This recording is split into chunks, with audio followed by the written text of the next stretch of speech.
just to recapitulate a little on last week's lecture, I was talking about the characteristic of Asian architecture that was dependent on so much of Asia being a semi-arid area with semi-arid deserts and semi-arid mountains.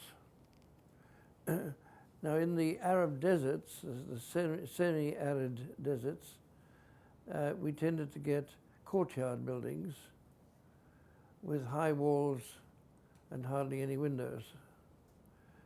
In the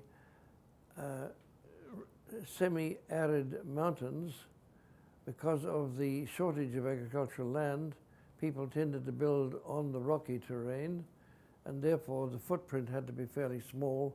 They couldn't have the courtyards, so instead they got security from towers, and the lower levels of the towers had hardly any openings, very tiny slits. And then the larger openings were very high up. And in this way they got some security for themselves. Also, whatever agricultural fields there were surrounded by high walls with defensive towers to guard them. We had only just begun to talk about the mountainous terrain and its effect, so we're going to go over that again and finish it. So here is the high tower with its lower levels, hardly any openings, and that's the farmhouse built on the rocks themselves, and then the fields surrounded by high walls with watchtowers. Now, because that was the pattern of life, not surprisingly, when people moved into the towns, they kept the same pattern of life. So, and again, because the towns were also very carefully placed so as not to encroach on agricultural land, they were on rocky outcrops like this, then they tended to have tower houses as well, to crowd all the houses into a small site. That was ancient Marib. Now we're in the capital city, 30 miles to the west of Marib, Sana'a, and here is a characteristic house of a fairly poor family. So it's only 4 stories high, effectively. The ground level, again, is for defense, tiny slit windows, and in there you would have the animals that the family need. So, for instance, at least goats and perhaps some chickens living inside, and maybe larger animals for transport, like horses or even camels. And then the first larger windows are in the mezzanine level above, and that mezzanine level would be the storerooms for grain being brought in from the family's country estates for food, and also for a mill to make the grain into flour, and so on. And then you can see where the habitation starts. It's on the next level with the baked brick construction, and that has much larger windows which can be opened for the view. And the lowest level would be a reception room for strangers who would not be allowed any higher in the building. The higher levels would be private for the women and the children and the family. And that's characteristic, a typical street in Sana'a. Notice in the buttress on the left-hand side, the projecting wing on the left-hand side, that there are some strange slits in patterns. This, of course, is a kitchen, and the slits are to let the smoke out. Now, when you come to a house of a fairly well-off family, it'll be much higher. 8 stories is common, 10 stories is often seen. Here is an 8-story building, and we go in here at the main entrance, a single entrance, and it's a high entrance which allows the camels to be brought inside. And there is the camel stable. Directly opposite the entrance is the main stair going up, which goes up slowly, and it's around 4 sides of a central column. The central column is the strongest part of the house, very carefully built ashlar stone all the way up. Now, when you get up to the mezzanine level, and because this is a high entrance for the camels, it's double storied, so that's a double volume there. So here around the side, you have storerooms and the mills I told you about for grinding the grain.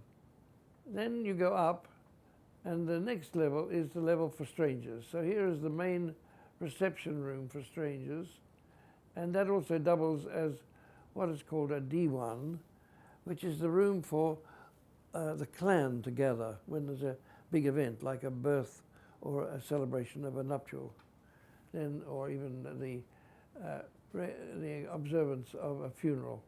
Then the clan would gather there in this reception room for strangers. And then there's a room off that which is for an office for the owner to use, and he has a nice little divan at the back which is used for him resting. Then you go up again and you start to get the family area. This has a little courtyard with light coming in from above, and you can see it happens on the floor above too.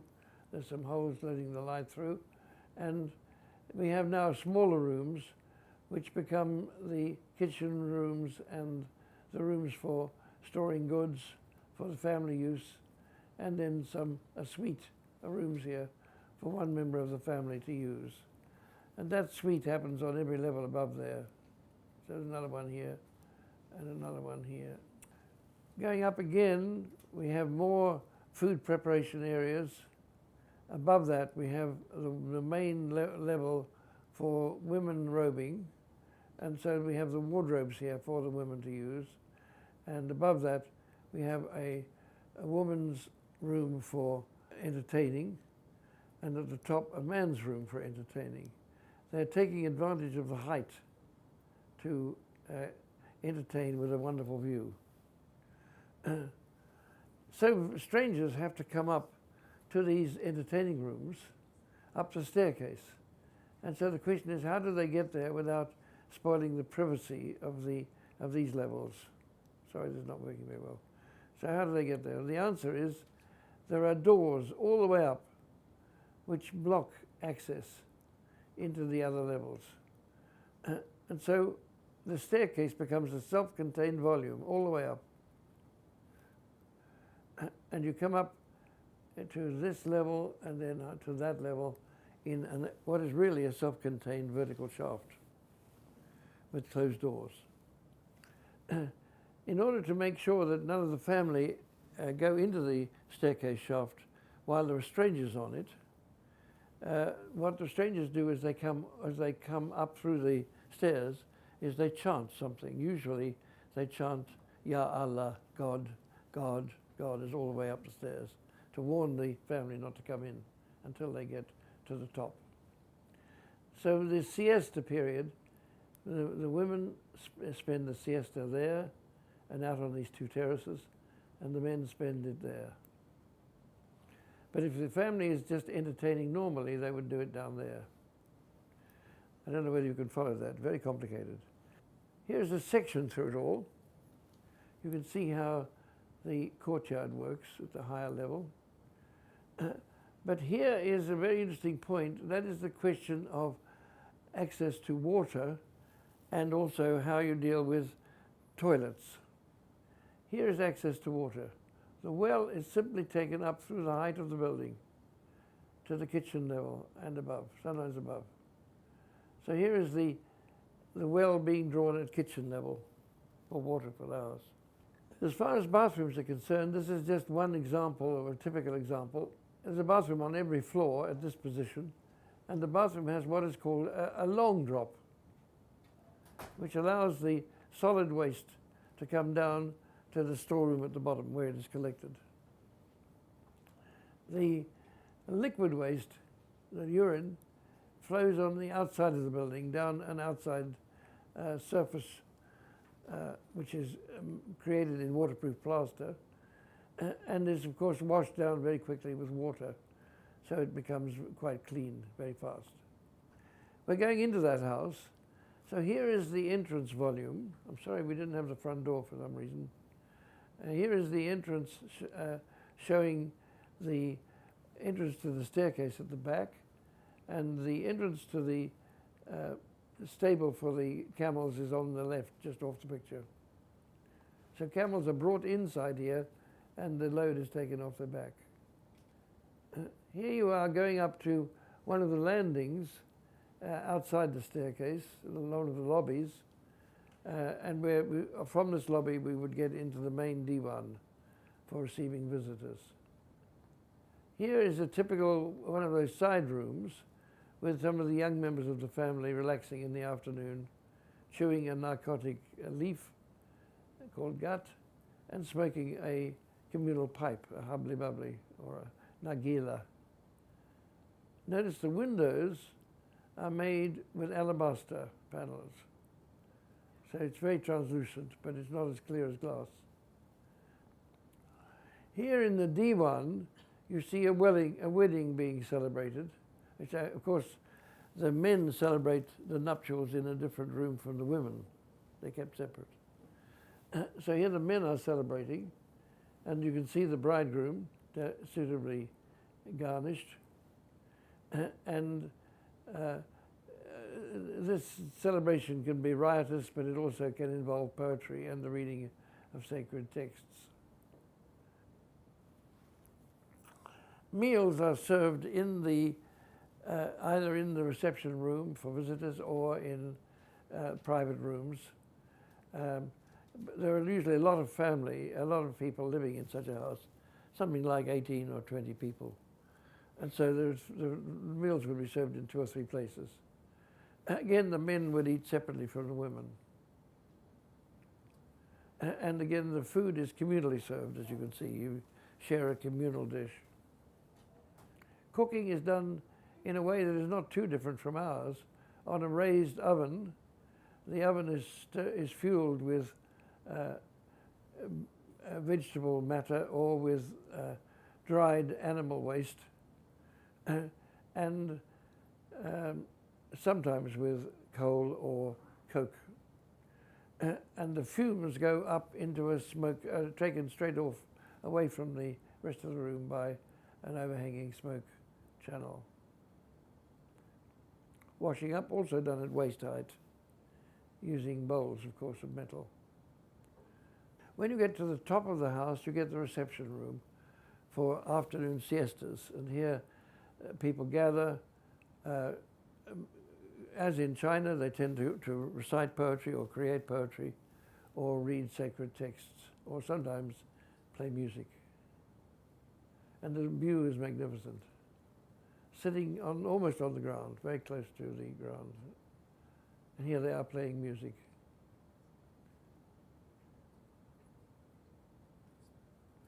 And that's the view from one of these high buildings. You see all these entertaining rooms on the top floor. There, there, there. And you see that the houses are higher than the minarets. I get this to work, but there's the minaret.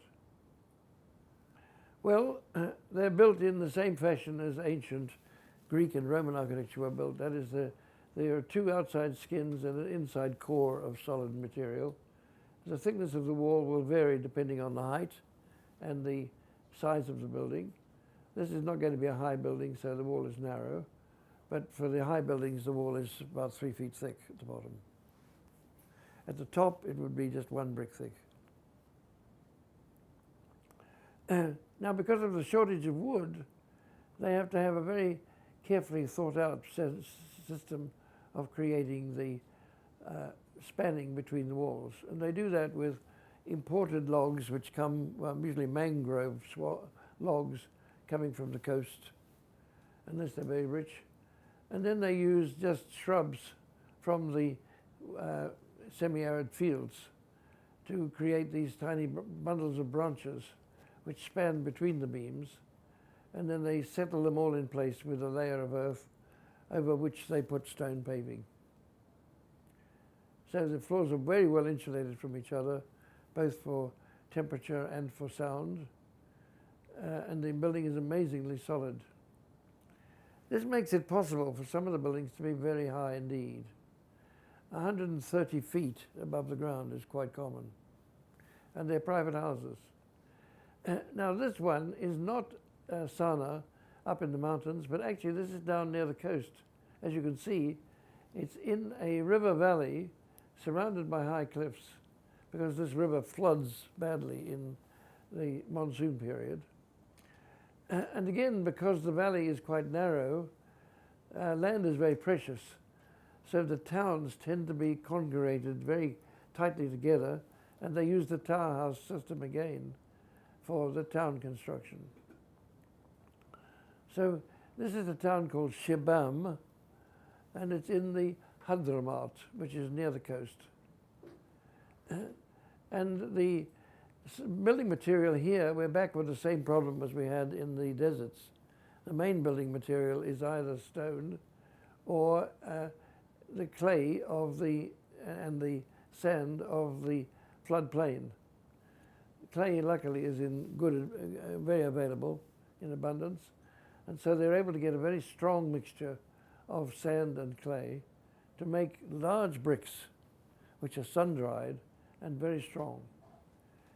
So here again, the bottom of these houses, the walls are about 3 feet thick, and then you can see that they slope a little bit, so they're getting thinner as they go up. And the same basic plan with the animals at the bottom and the private areas at the top. And again, the family size would be between 18 and 30 people in this case, very large extended families. Very careful to maintain privacy from the ground, so there are a lot of screens.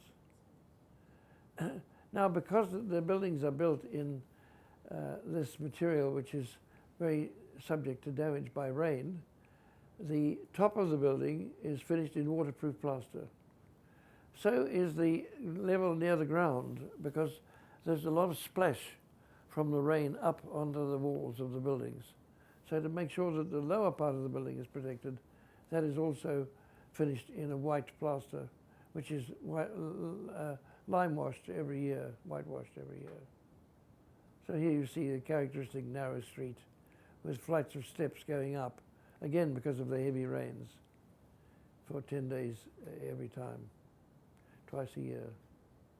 Now we're going to go in, and we've gone into an entrance, and the building is finished very beautifully inside with an eggshell kind of plaster, which is finished with white of egg, and very beautiful quality work. And then up a flight of stairs, the same kind of staircase basically as in the houses we've seen already. And this is just a rough sketch of 2 sections through the same house. And this is a very old house, at least 600 years old. And it shows you that the house is a kind of a girder turned on end, isn't it? It's very strongly cross-braced in every direction. And here's a corridor, and here's a typical upper room with those screens I told you to stop people seeing in from below, and cross-ventilation. The plan is unusual in that the rooms are in the corners always, so that every room has cross-ventilation across a corner, because it can be very hot just before the monsoon. This is down in the empty quarter area, the very, very deserty area near the coast. Typical screens. There's a projection in the middle of the screen to allow you to look out and look sideways. And you see the decoration below the niche. Again, the corridor with a screen at the end. And here's the kitchen with one of those typical columns to strengthen the building. And at the back of it, the lavatory. And a very characteristic feature, at the upper levels, the top 2 and 3 floors, there are balconies projecting out. The rooms are set back, as it were, inside the plan, to allow a balcony. The balconies, again, are very carefully protected from people overseeing them too much. And again, if you want to look out into the street, you have to put your head out into one of those niches. So that's what the houses look like at the top. As you get the setbacks and a whole series of these walled balconies. You see the niche projections from outside. They are made so that you look down into the street. And here we are on the roof, looking across at the other houses and at the valley with its cliffs on both sides. Now, those are two types of house. One has a courtyard in the desert, and the other has no courtyard. But there is a third type, and that is in areas where there's more fertile land, and the people who are building houses feel that it's possible to have a small courtyard. And that's very characteristic in North Africa, for instance, and in some parts of the whole of Asia. I'm showing you an example from North Africa because it's very clear. And this is in Fez. And you see how you get a tiny courtyard at the street entrance to give light into the street. And when you go in, you get another tiny courtyard in front of the main reception room. That means that when the family upstairs also have the possibility of enjoying the courtyard, and you have these screens around the upper level, the balcony. The screens would normally have cloth hanging over them, so you couldn't see through into what the people were doing upstairs. The house is very old, by the way. This one is about 800 years old, not even 900. Another pretty old one. Here I'm also using North Africa as an example. Geographically, some people accept North Africa as an extension of Asian culture because of the presence of Islam there in such a strength.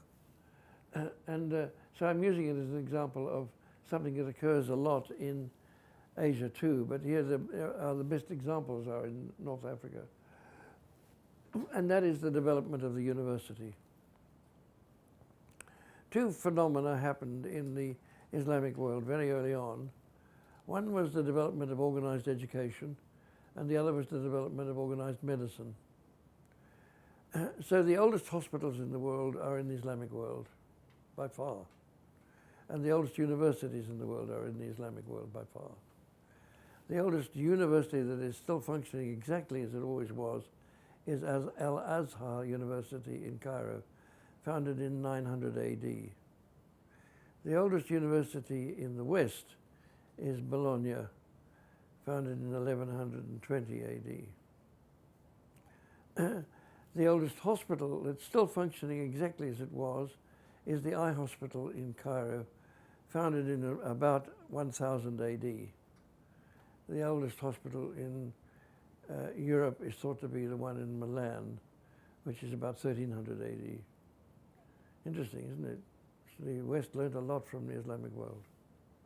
So here is a typical college of a university in the Islamic world, and there were many of them like this, but this is a very beautiful one, well preserved.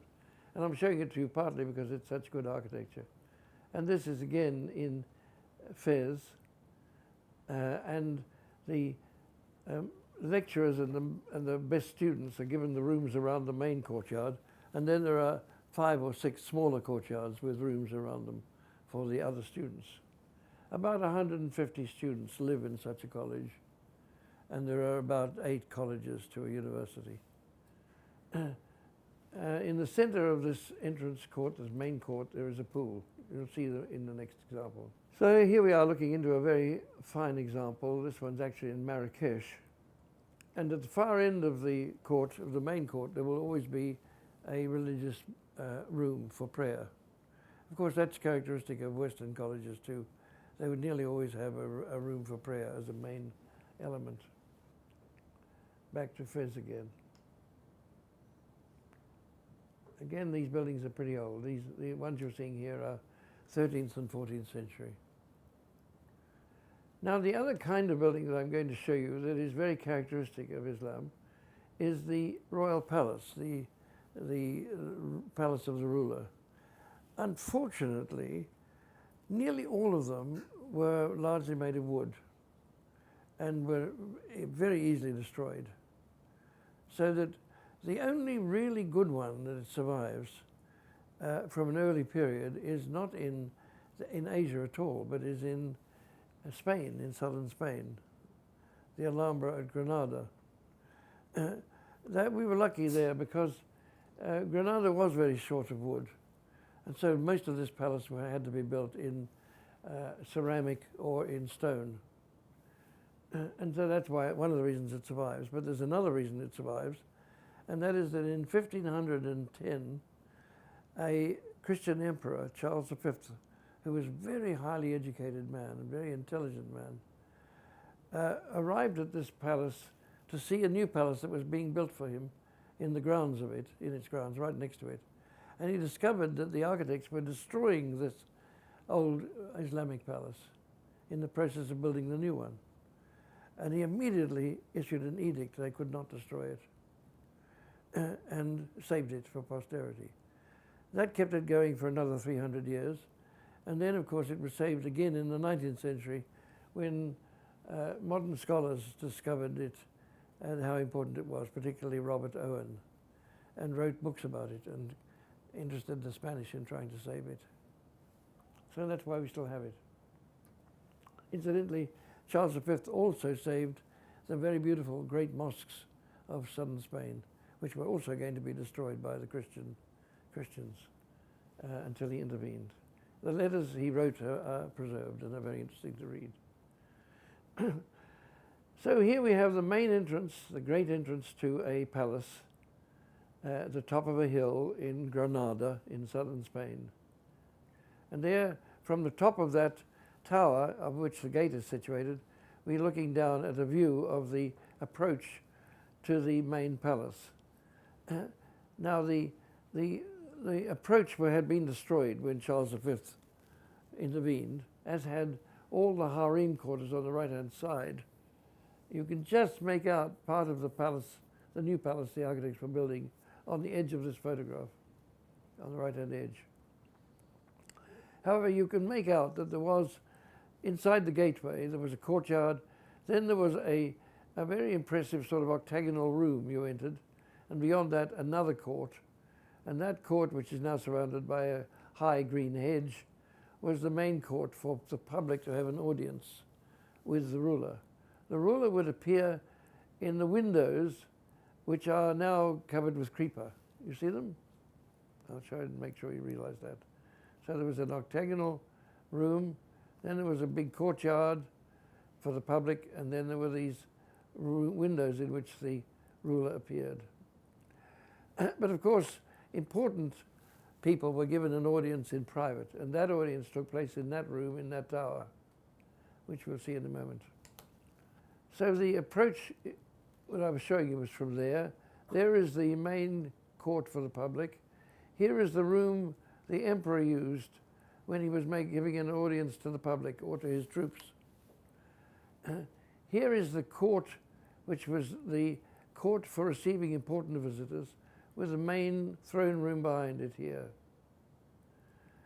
As you can see, there were baths here for the use of visitors. And then they joined on another palace which had been built separately and made it the palace for entertaining. And that was around the Court of the Lions. And it had a number of wonderful rooms around it, which you'll see, and looked down into a court, which was a court for visitors to use to stay in there. This is the new palace of Charles V, which he stopped from building. And that destroyed the original private quarters for the women, which was here. Now we're in the room that the ruler used for a public audience. That is, he went to the windows on the left, and the women could come and watch it at the higher level, behind curtains. there's a way through here into the main study, the private study of the ruler. The windows that the ruler would use for his audience to the public who would be in that courtyard beyond. These buildings date over a long period from 1100 to early 1400s, but mostly built in the 13th century and the 14th, mostly in the 14th century. Now here is then an intervening lobby, and this is where the reception of foreign ambassadors would take place. That is, they would be ushered into this lobby and disrobed here and then brought through into the great court of the Myrtles next door, which is here. So that is the way they would come, out into the court of the Myrtles, and then into that arcade and through to the throne room. But this is now looking the other way at what was the facade of the harem. And that is the view into the throne room. Now there's something very intriguing about the design of this court. I don't know whether you can see what it is, but everything in the architecture in all over the world in these days was symbolic in a way that we don't really understand. So can you see what the symbolism is in this courtyard? Well, there's a lot of water, isn't there? So that may give you a clue. What about the strange columns at the end, which are so thin and light, and then they have what you can't really see clearly here, a perforated screen above them. Those screens are completely perforated. The sunlight goes through them to let dappled light through. So what about the analogy of an oasis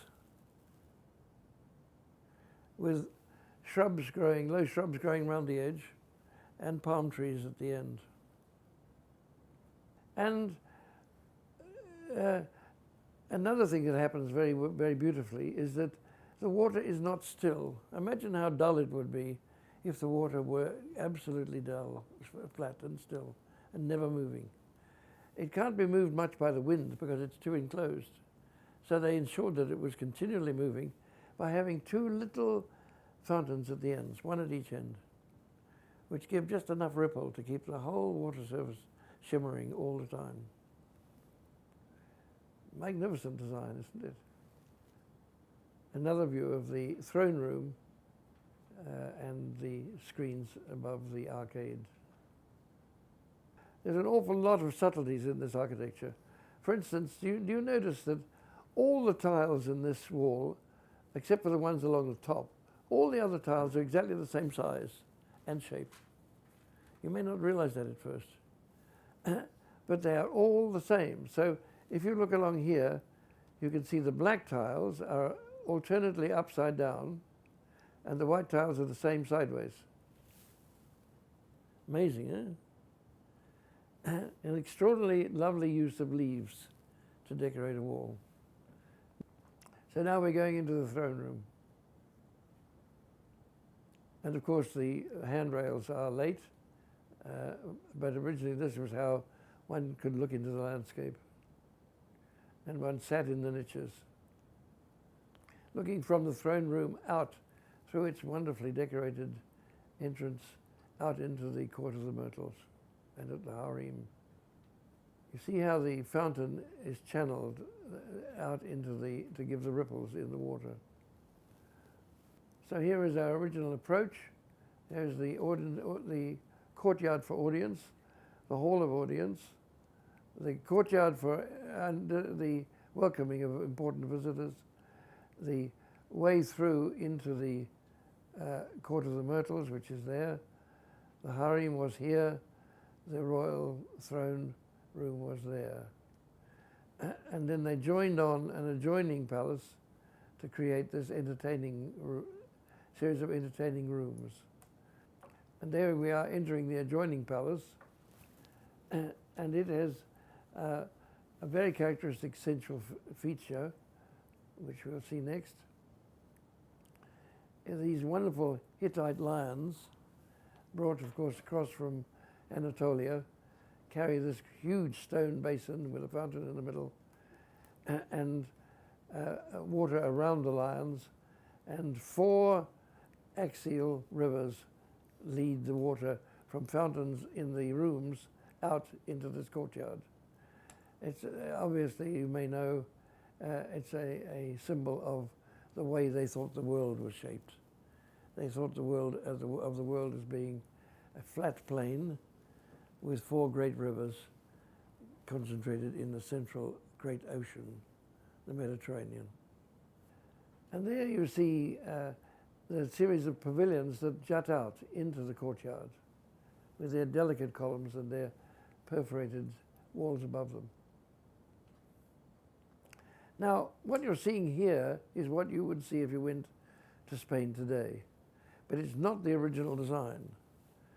The scholars discovered that in the 1970s and 60s and persuaded the authorities to change the planting.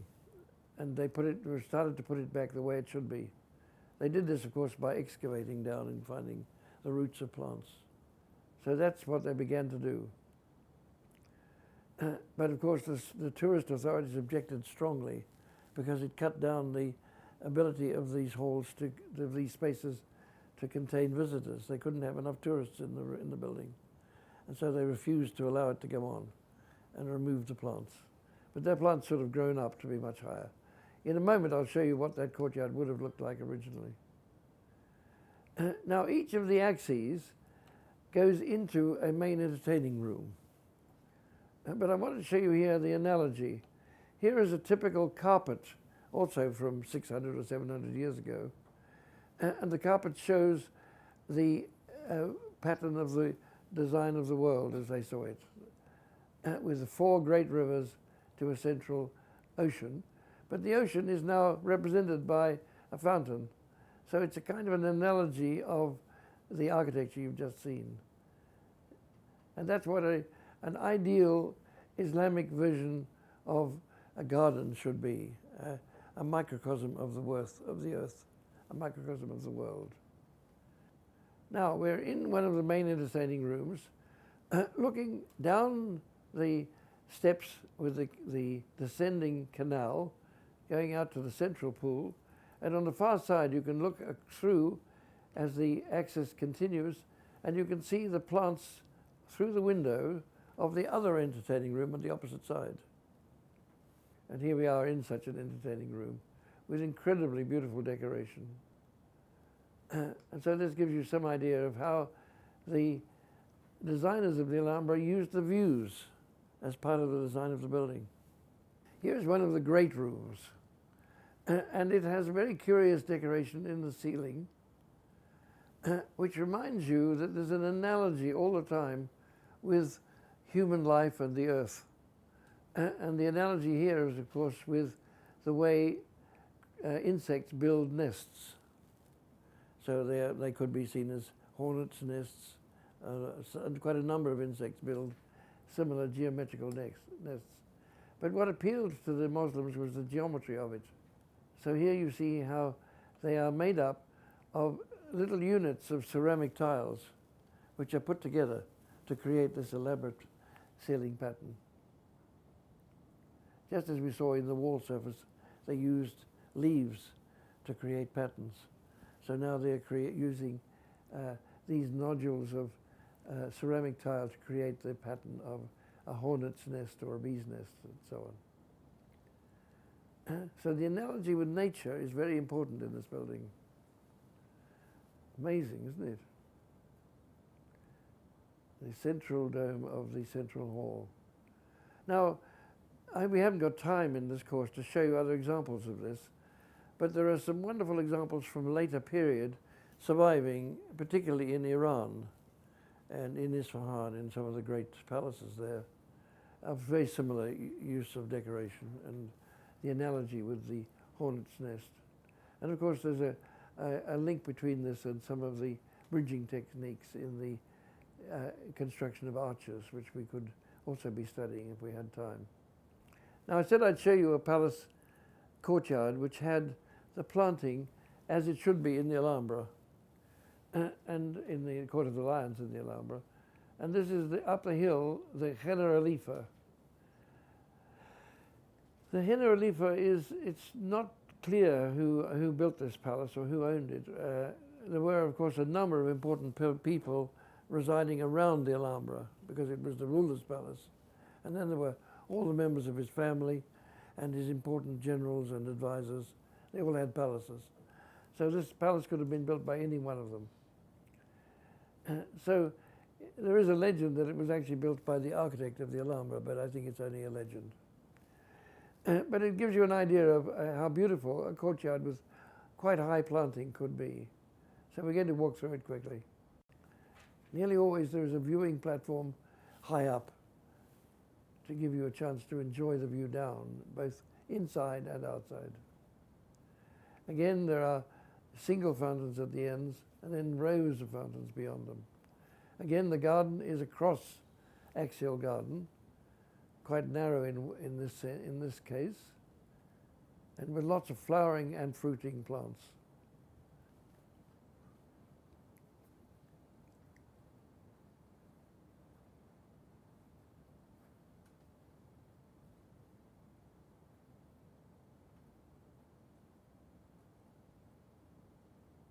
And notice the axis leads to a view at the end, out down into the town below. And there's a viewing platform high up to allow you to enjoy that view of the garden and of the town. But the planting is quite dense, and so it should be in the Alhambra. And you can imagine how overwhelming the beauty of it all must have been, added to the beauty of the building. Now, we'll stop there.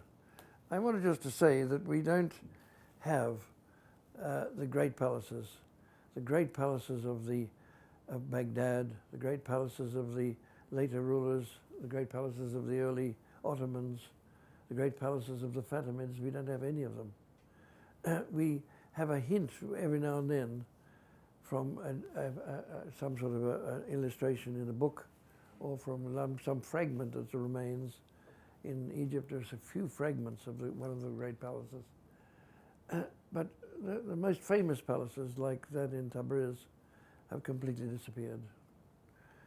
And so I'm showing you the Alhambra in Granada just to give a hint of what they might have all been like originally. And after the break, I'm going to show you a garden which is not nearly as old, dating from 1610, but which gives you also another hint of the wonderful architecture of private life for the rulers of these Islamic countries.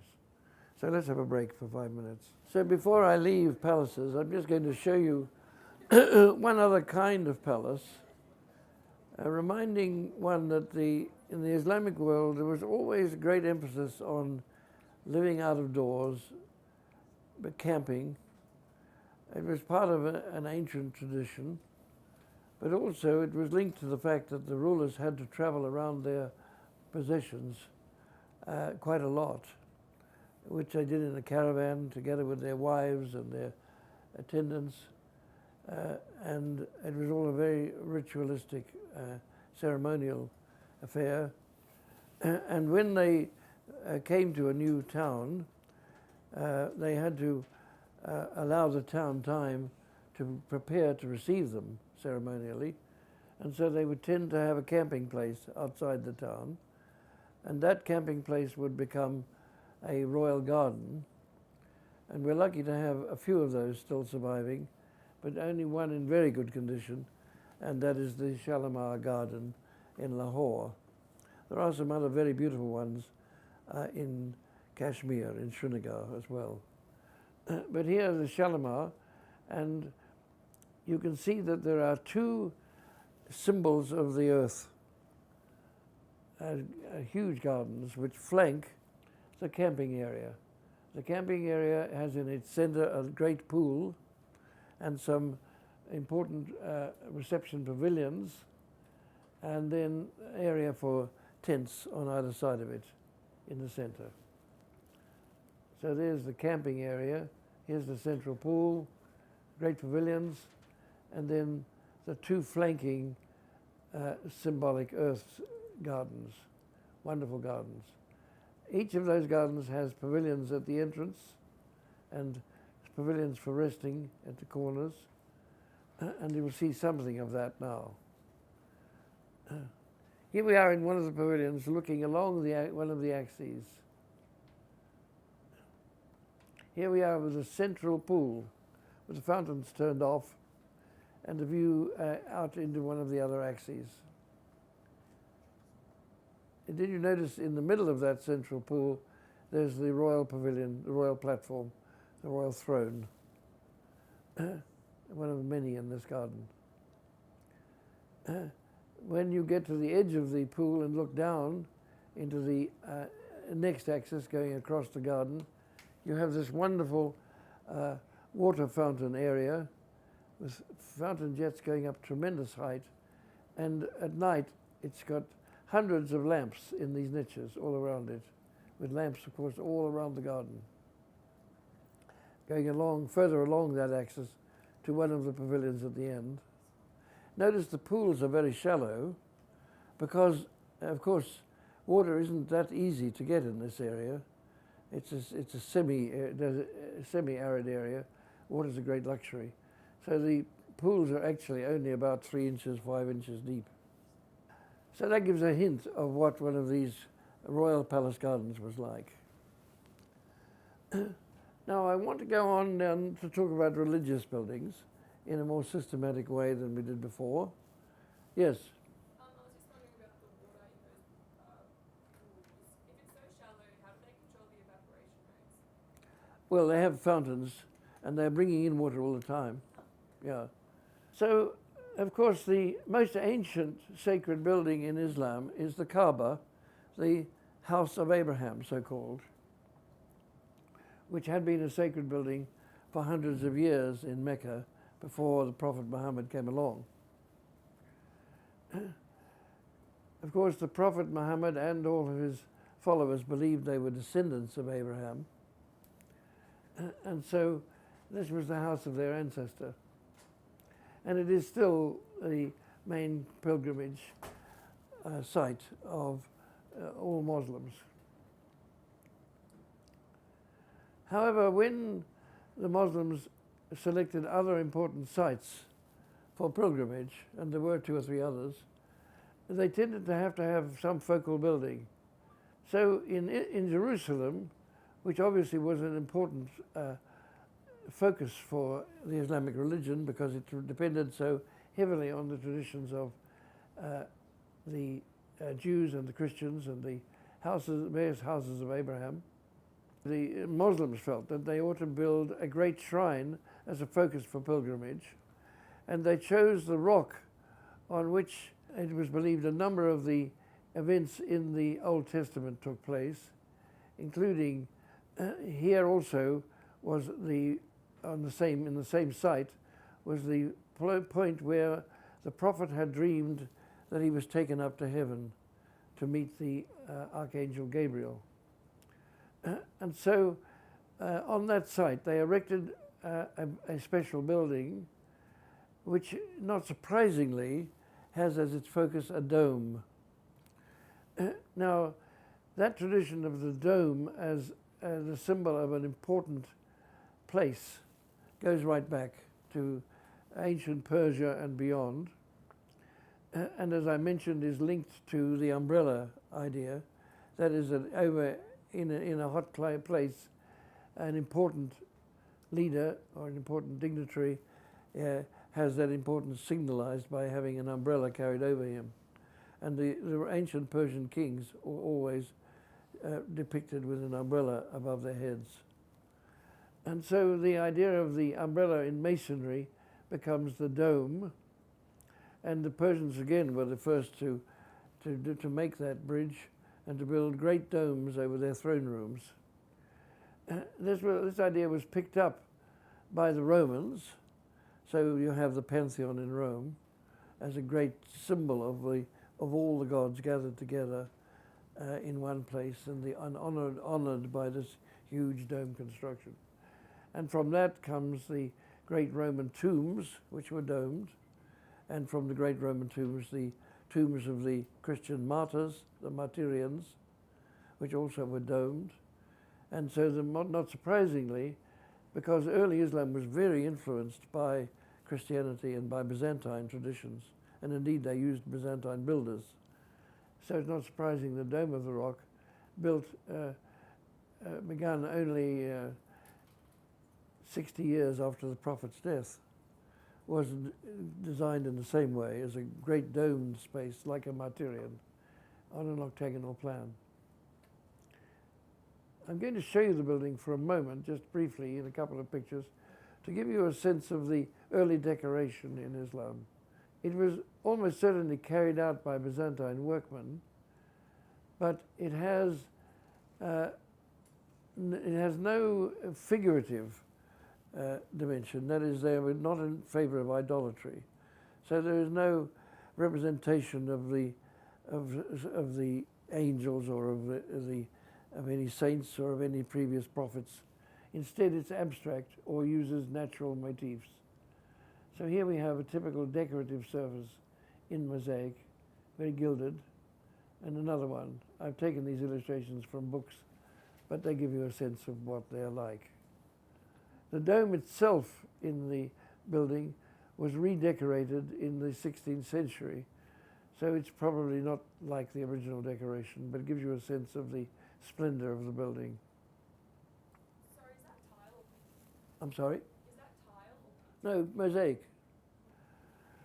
Now, not surprisingly, when they came to build great mosques, great places of prayer, and if those places of prayer were going to have the ruler or the ruler's governor, the representative, present for the Friday prayer, then they would signal the importance of the ruler or his representative with a dome as well. But of course, it wasn't a huge dome over the whole building originally. It was a smaller dome over the place where the caliph or his representative would lead the Friday prayer. So here you see such a dome in the center of the Umayyad building, the Amayan Mosque in Damascus, begun soon afterwards, around 1710, so about 80 years after the Prophet's death, 1705 perhaps, 705. And so domes began symbolizing honor, began to be used in mosques as well. Similarly, if there was a treasury for important documents, particularly those of the documents of the Quran, which at that time were, of course, all manuscripts, not printed, then that depository would also be honored with the same thing, a dome, to honor it. And you see one on the left there. That's the courtyard of the Umayyad Mosque. Now we can go back a little earlier to the first great mosque built in Jerusalem, the Mosque of Amr, and this was, we don't know for sure whether this is exactly what it looked like in its original version, but it again was built about 60 years after the Prophet's death, and it had a great dome at the eastern, at the end facing towards Mecca, so it's actually the southern end. And that dome has been rebuilt a number of times, but it's still there. The main focus of the Amr Mosque in Jerusalem to this day is a great dome over the southern end, the end of the Qibla prayer. Now I'm going to jump then quite quickly to the use of domes in Ottoman architecture, which follows the use of domes in earlier periods. The dome getting more and more important because of the need to roof over the courtyard. Now, why would you need to roof over the courtyard? Because the climate was too bad, because it was too cold most of the year for outdoor prayer. And so the idea of a walled-in courtyard with a roof over it, the easiest way of keeping the sense that it was a court, so it has to be a wide span, was obviously to use a dome. And so that idea was developed in buildings which we have no longer standing. We know that they existed, descriptions of them survive, but the earliest we have that's survive in any condition at all were built by the Ottomans, the early Ottomans, in Bursa in the 1500s, the 1400s and 1500s. There you get a sense of the domes. Now, this doesn't have one dome. It has a dome over the end facing Mecca, that is the Qibla end, which is, of course, the focus of prayer, the focus of the leading into prayer. Then it has another bigger dome over the courtyard with a lantern on top. And then it has little domes at the sides. So we start getting a cluster of domes. And here's a section through it. Once they began to create a combination of domes in the building, they began to revel in the pleasure it gave them to multiply the domes. So you get domes even in the entrance loggias. But here in the center, with the lantern over it, is the courtyard, the covered courtyard. So no matter how deep the snow or how cold it is outside, and I can tell you it's very cold. I've had my students, when I've taken them there in winter, cut me dead for days on end because it was so cold. Then you have a covered courtyard that's not quite so bad. And from that grows the idea of the multiplicity of domes and semi-domes. An idea which had already been explored by Christians, of course, earlier on, in Santa Sofia, in Hagia Sophia, in Istanbul, in what was then Constantinople. But don't make the mistake of thinking that the two are interrelated. It's too easy. The development of the dome, we have a long history for the development of domed spaces in mosques that predate any interaction with Santa Sofia. But now we are in Constantinople, in what later became called Istanbul. And so here we see a great mosque, the Mosque of Suleiman. And this mosque has a central dome and semi-domes, just like Santa Sofia, but in combinations which are different, in fact. And here is the access and the entrance to it. And the plan. It is much more formal, really, than Hagia Sophia, than Santa Sofia. For Santa Sofia doesn't have the great axial approach through a great courtyard like that. And then you don't get a sense of axiality in the same way in Santa Sofia. And then the culminating building in this tradition, done, by the way, both of these done by the architect Sinan Pasha, was the great mosque in Edirne, the Mosque of Selim, the Selimiya. And it has a huge dome, not quite as big as Santa Sofia, but jolly nearly as big. And the whole focus of the whole building is one dome. And there you see how the dome is supported on 8 enormous columns. And again, the very strong axial approach. So all the focus now is on one dome. The prayer was originally read in the great niche on the left. And the platform in the middle is not a throne.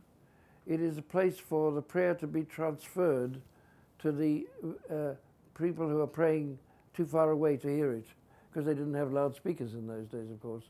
So the difficulty of transferring the sound from one side of the building to the other was overcome by having this platform in the middle called a dikka.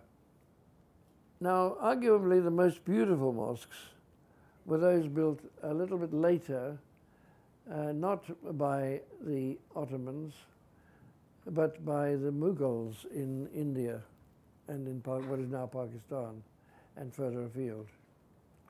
And here is one of them, the Mosque of Akbar in Lahore.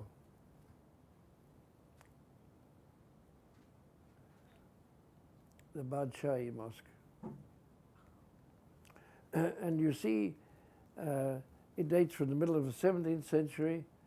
It has 3 domes this time. One, of course, is signaling the importance of the ruler and his representative, and the other 2 flanking domes reflecting it. The prayer, of course, is transverse. The rows of prayers are transverse. So the building represents the Qibla wall, and a great deal of the audience prays in the open air. Lahore being a fairly warm place, and therefore it was very easy to have open air prayer. So here is the plan of the praying area. It's enormous, with a pool in the middle for ablution, and a great arcade of rooms around the edge, which also are ablution rooms. And a great entrance area at the bottom, and the main mosque you've just seen at the top. And there's the focus of it as you move in. And there is the prayer hall inside. Only very important people could get into the prayer hall because it was so relatively small, and there were only room for really 3 rows of people praying inside, but rows for hundreds of rows outside, plenty of room outside in the court. And here is the flanking series of rooms, which are ablution rooms around the outside. Notice the beautiful use of materials. And the amazing thing about the site is that the materials are very cheap. Modern architects like Raj Raval have discovered that using these traditional stones is actually cheaper than using concrete and modern plaster. They're incredibly easily mined and easily worked, become hard with time.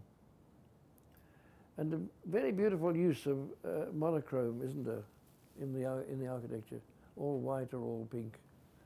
And so we come to the climax of Mughal architecture, which of course is a great tomb. But we're seeing it here now from the edge of a palace, a very late palace, but one that survives. Bits of it survive. So before I talk about the Taj Mahal, which obviously is the climax of all Mughal architecture, I need to talk about the history of tombs in Islam. Not surprisingly, took a long time for the use of tombs to develop in Islam. The Prophet, you remember, was very opposed to idolatry and to the idea of making any fuss about a dead man's bones. And so in the Prophet's own tomb is just a side room in the Medina Mosque. There's no elaborate tomb for the Prophet. The first people to make elaborate tombs were the Proto-Turkish people who lived up in Central Asia. And they started to make tombs around the end of the 8th century. And this is one of the very early tombs in Bukhara, and it's done in ceramic, that is baked brick and other baked materials. And as you can see, it has 4 corner domes, tiny ones, over 4 columns, and a great central dome to honor the ruler who's buried there.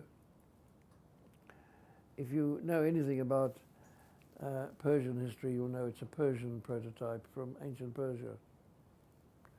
So this is not surprising, because Central Asia was ruled by ancient Persia. So they're repeating an ancient prototype. But the Turkish people persisted in this tradition of building great tombs, and so we started to get some enormous buildings. By 1000 AD, 1100 AD, we were beginning to get rulers building great tombs, not only in Central Asia, but also in northern Persia, in Anatolia, and even down in Egypt.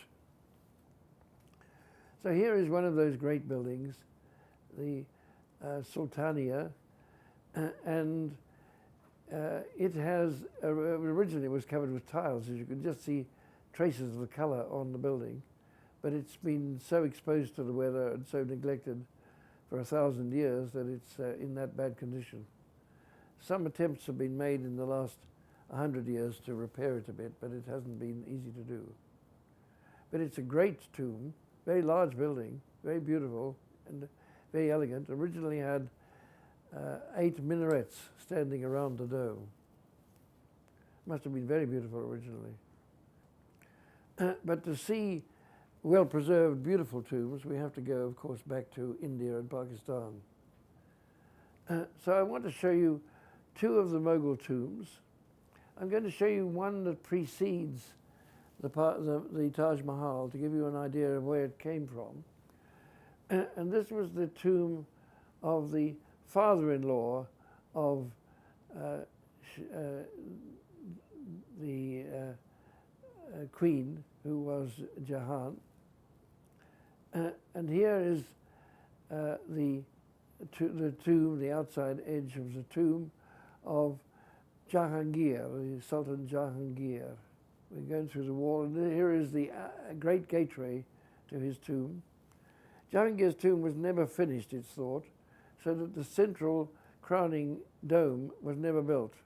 It was to be surrounded, it was to be flanked by gardens which were symbolizing the earth, so they were cross-axial gardens with central pools and thrones. And then the great tomb was raised on a low platform and approached on an axis up past water and flanked by 4 minarets. And the architecture is exquisite in its form, very careful, elegantly done.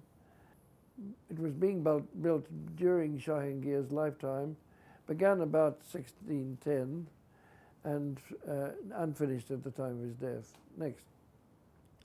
And so we come to the Taj Mahal itself. Now the Taj Mahal, of course, was built by the Emperor Shah Jahan in honor of his bride, who died young after giving birth to many children. And it was meant to be a place for mourning and also for celebrating her life and that of her children. So it is approached through a great garden, and then the tomb sits at the back of the garden on the edge of the river. So here is the main gateway, and there is the garden as you approach it from the gateway, with a tomb rising behind it.